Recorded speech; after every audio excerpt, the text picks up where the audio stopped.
Hello once more. Today we are talking about the phony COVID vaccines. You may have noticed in the title I have quotes around vaccine.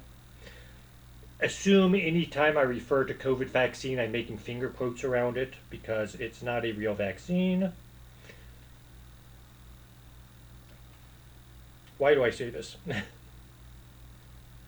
So, go back early 2022, I think it was. Possibly 20, early 2020, yeah, early 2022. Go online, look up the definition of vaccine, and you would have gotten the old school definition of vaccine. A vaccine is meant, you take a vaccine to prevent yourself from getting a disease, basically. And dictionary.com, merriam-webster.com, all the dictionaries said this.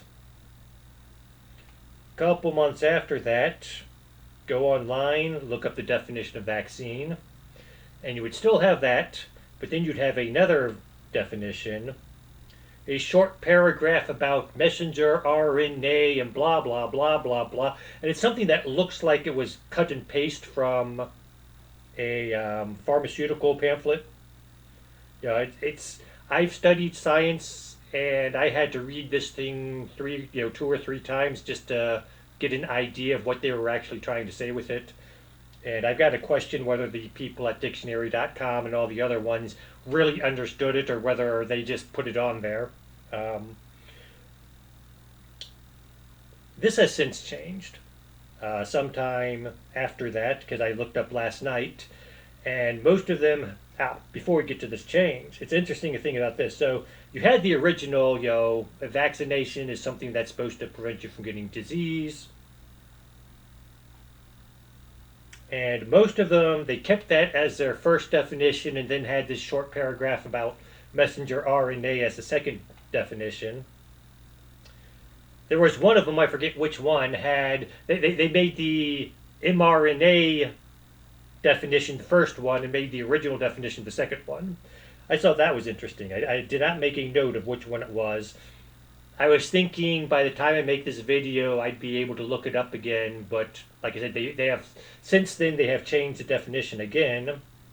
They basically combined the two, and so it is now a. I keep I don't think any of them say substance, but I keep thinking substance. So some substance which boosts the immune system against a certain disease, and so it's a substance, whether an actual biological weakened form of a disease or a genetic manipulation of it. They got all these little fail-safe words in there, just protecting themselves, I guess. But they left out the part about it actually curing the disease. Now it's just something which boosts the immune system to help fight it. Because, again, what they're trying to pass off as a vaccine doesn't actually prevent you from getting it. It just sort of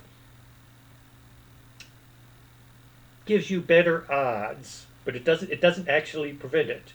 And all the pharmaceutical companies, when they released them, they all admitted this suppresses the symptoms of COVID-19. It doesn't necessarily prevent you from getting it.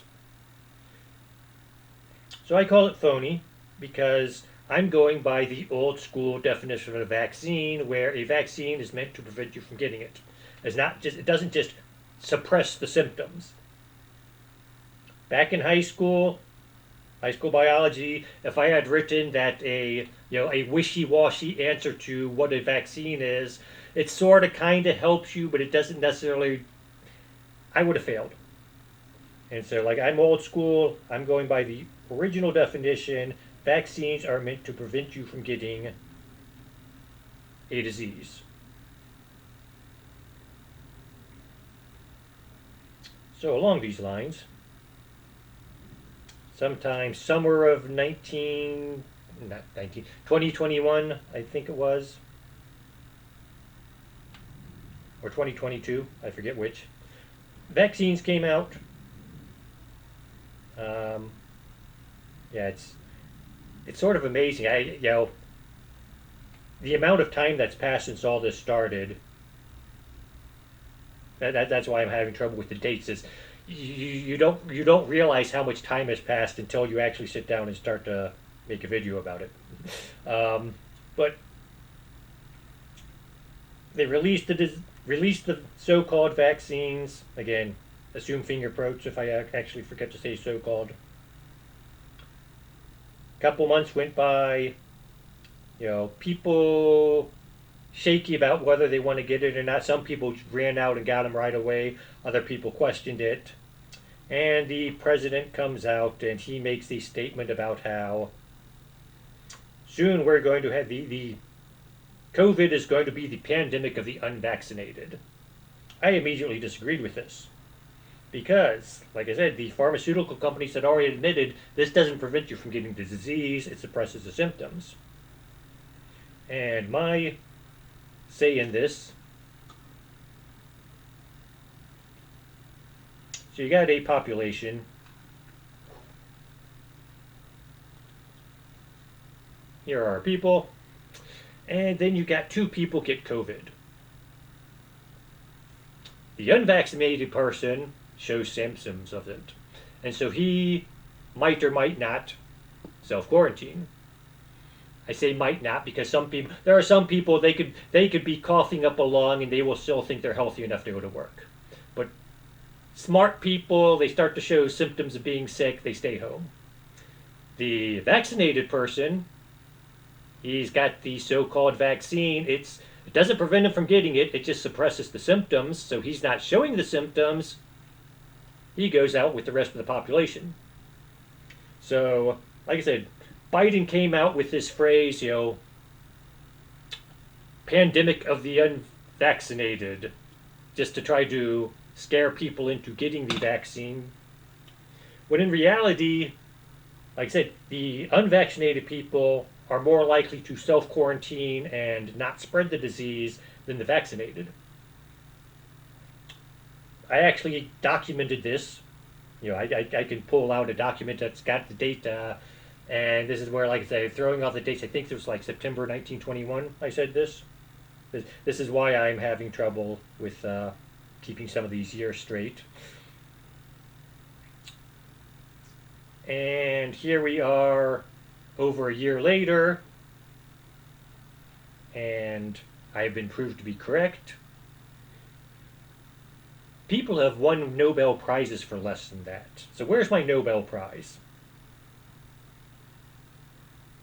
Anyway, so earlier this summer, or not this summer, last summer, I forgot, it's the new year now, so early summer 2023, one of the pharmaceutical companies came out and actually made a press release saying, we never actually tested whether or not our vaccine prevents you from transmitting the disease. So they admitted early on that you can get the vaccines don't prevent you from getting it, it just prevents you, it lessens the symptoms. They didn't do any testing to say that, whether or not it'll prevent you from transmitting it or not. And the anti-vaxxers had a field day with this. Oh, haha, they finally came out and admitted it doesn't do whatever. And I'm on the anti-vaxxer side, but my response to this was, well, duh. You admitted back when you released it that it doesn't actually prevent you from getting the disease. If you can get it, you can transmit it. There's no common sense reason to believe that the vaccine would prevent you from transmitting it based on everything they told you about it. But they finally admit it, though. At least that was one. The pharmaceutical companies, I will give them 2 thumbs up on their news releases on this. It was, one, they never claimed that it would cure the disease or prevent you from getting it. And 2, they finally came out and admitted, yeah, we never tested whether, you could transmit it or not.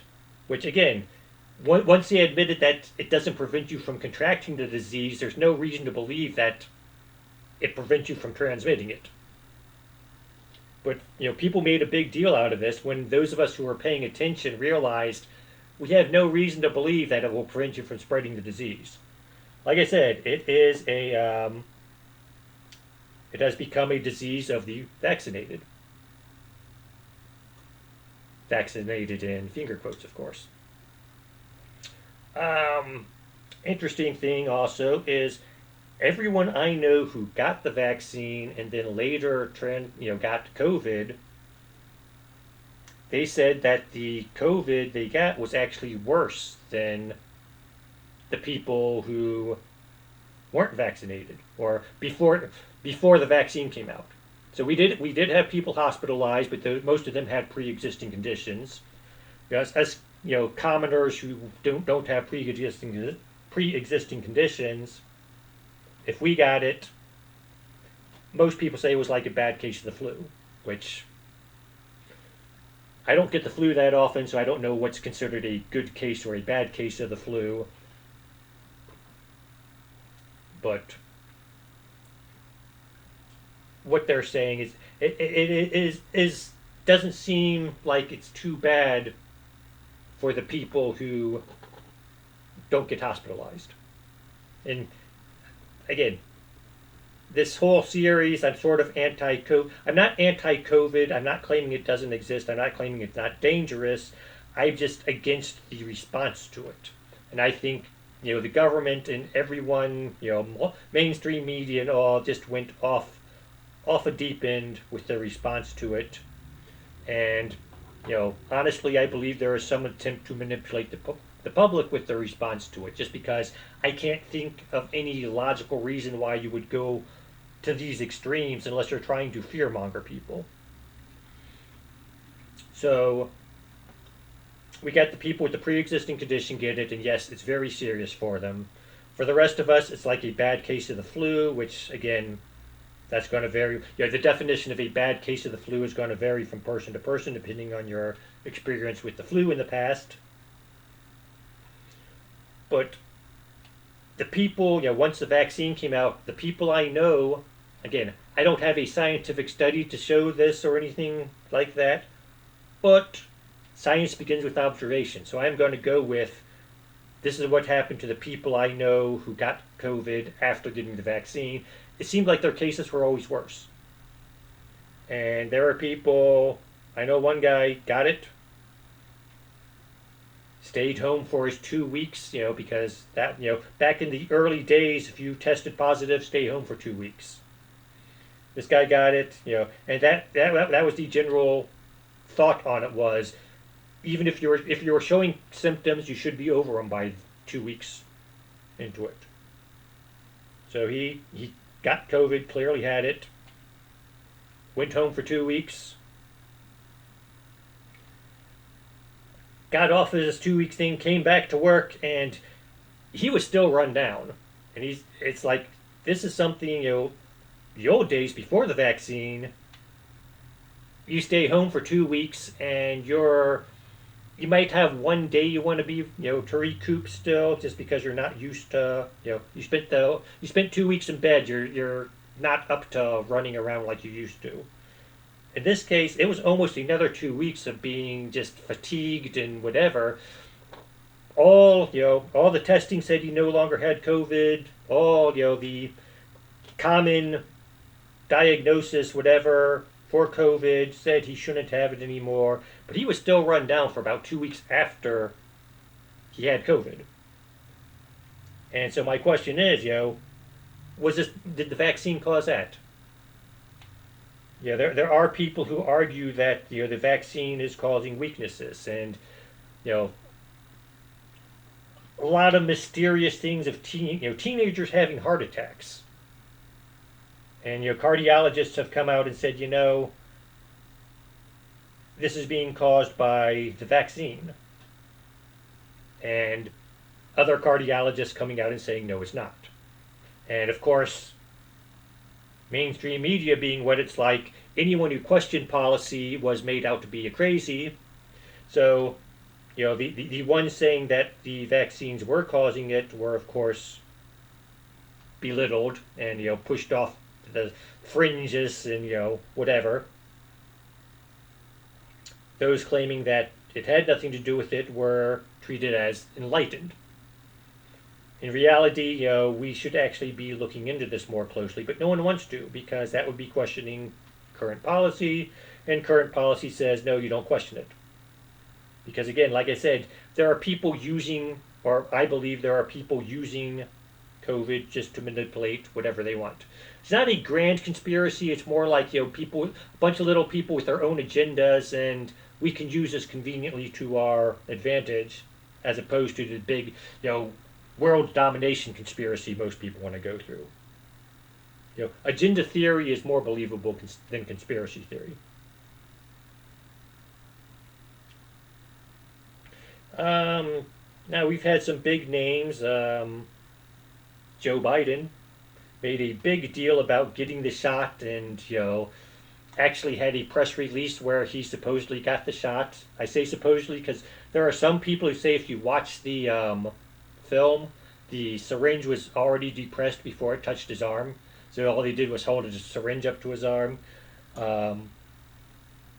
I was watching the video on my laptop, and the screen was small, so I couldn't really tell if that was happening or not. Wasn't important enough to me to run out and check it out on a bigger screen. But like I said, there are people who have made that suggestion. But just the fact that he pushing the vaccine, was publicly done with it, publicly had it, made a photo op out of getting the vaccine. I believe had 2 boosters. That's another thing I'll get into in a few minutes, and still caught COVID. So again, old school definition: vaccines, you shouldn't get it. You're vaccinated, you shouldn't get the disease. I mean, there's going to be that 1 in a million person who it just doesn't take. I'll accept that. But there have been too many people who gotten the vaccine, gotten COVID afterwards. It's not a real vaccine. Now, there are variants of the disease. We've got to go with that. And so, got vaccinated, but, all those darned unvaccinated people kept the disease going, so new variants came out, and so my vaccine is no longer good. Possible. My argument on there is, chickenpox and the mumps have been around forever. As long as man can remember, we've had chickenpox and the mumps. They're both viral. You get it once, you're not supposed to get it any. You're naturally immunized if you get it once. We don't hear any, there's a new variation of the mumps out. There's a new variation of chickenpox out. So it's possible, that no new variation would come out in some cases. It is possible. But at the same time, there's been, in the past, under 5 years, there's been about 20 different variants of COVID. Whereas in the past, 1,000 years, there's only been one variant or there haven't been any variants of mumps or chickenpox. That argument starts to get weak. So I was talking about boosters. Sometimes, some vaccinations you need a booster against. I'll accept that. Tetanus. I know when I was growing up, my first, I got a tetanus vaccine, and supposed to get a booster every 5 years. That's changed. Now it's like every 10 years, I believe, if you look it up online. COVID, the first booster, they were suggesting you get it 3 months after. You get 2 shots, which I'm fine with, Some versions you only needed 1, but most of them you need 2 shots. And then within 3 months, you're supposed to get a booster. And when the first booster came out, the government itself, someone in the CDC or NIH or one of those government health industries, made a release saying, don't worry about a second booster for now. Because, again, those of us who think that the vaccine is phony, some of us started questioning, when are you going to, When is this booster going to be no good? When will we need a second booster? And then some people who are very pro-vaccination were also asking, when do we need another booster? And so they actually made a release saying, don't start thinking about a second booster yet. That said, there is a second booster out now. So you're vaccinated. Within 3 months, you need a booster. Within another 3 to 6 months, you need a second booster. This isn't beginning, this doesn't sound as good as you would think. Tetanus, again, you get a booster 5 years after your first shot, and with improvements in medical technology, it's now down to 10 years after your first shot. We're supposed to have made advances in medicine, and everything about COVID and the so-called vaccine makes me doubt that. So that's it. Like I said, the anti-vaxxers are made to look like we're crazy and all, but if you actually think about it and don't just dismiss us right away, we actually have some very good reasons for it. And I'm going to continue to go by the original definition of vaccine that I learned back in high school and say, no, this is not a vaccine. Nobody has been vaccinated because a COVID vaccine does not exist, in my opinion. And the opinion of everyone who studied science back when I did and didn't change with the change, don't think that it should change. Because we can do all sorts of things with science if we just start changing definitions.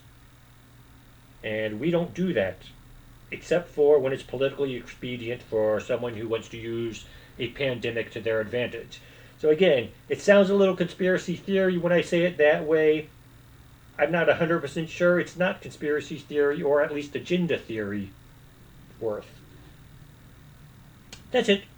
Have a nice day. Keep the needles out of your arm because they aren't doing you any good.